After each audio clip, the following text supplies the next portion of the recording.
Assalamualaikum warahmatullahi wabarakatuh. Kembali lagi dengan saya Radatul Jannah, NIM 2300515 dari Prodi PPKN. Dan pada kesempatan ini saya akan menyampaikan hasil analisis saya mengenai parkir liar dan pungutan parkir ilegal di lingkungan kampus UPI Bandung, analisis hukum dan solusi administratif. Teman-teman pasti sangat familiar bahwa setiap hari hampir semua mahasiswa UPI mengalami masalah parkir.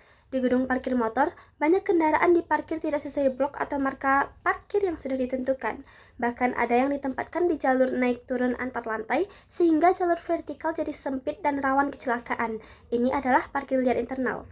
Sementara di area luar gedung parkir, terutama di dekat Taman Partere Isola, muncul lagi persoalan lain, yaitu adanya oknum pemungut parkir yang bukan bagian resmi UPI. Jadi ada pungutan liar atau pungli. Masalah ini tidak bisa disalahkan ke satu pihak. Dari sisi mahasiswa, banyak yang merasa fasilitas parkir tidak memadai dan kapasitas gedung parkir tidak sesuai pertumbuhan kendaraan. Dari sisi perilaku, ada juga budaya cuek, ingin parkir dekat pintu keluar tanpa peduli aturan.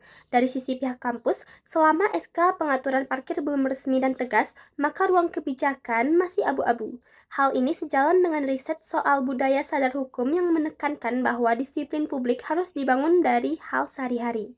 Jika dilihat dari perspektif hukum, parkir liar melanggar prinsip tertib lalu lintas sesuai Undang-Undang Nomor 22 Tahun 2009 tentang lalu lintas dan angkutan jalan. Sementara, pungutan uang parkir oleh pihak non-UPI adalah pungutan liar yang menurut Sidik dan Setia Negara dapat dikategorikan sebagai tindak administrasi ilegal bahkan berpotensi korupsi jika ada penerimaan uang tanpa dasar hukum.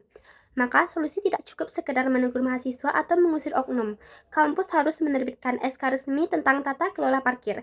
SK tersebut harus mengatur kapasitas, zonasi, sanksi, dan status legal pungutan parkir. Prinsip legalitas retribusi ini sesuai dengan catatan Wulandari bahwa pungutan keuangan publik hanya boleh dilakukan jika ada dasar hukum tertulis yang transparan.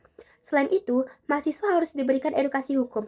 Pendidikan hukum akan jauh lebih efektif dan terasa relevan jika disambungkan dengan pengalaman sehari-hari, seperti parkir yang tertib dan anti pungli.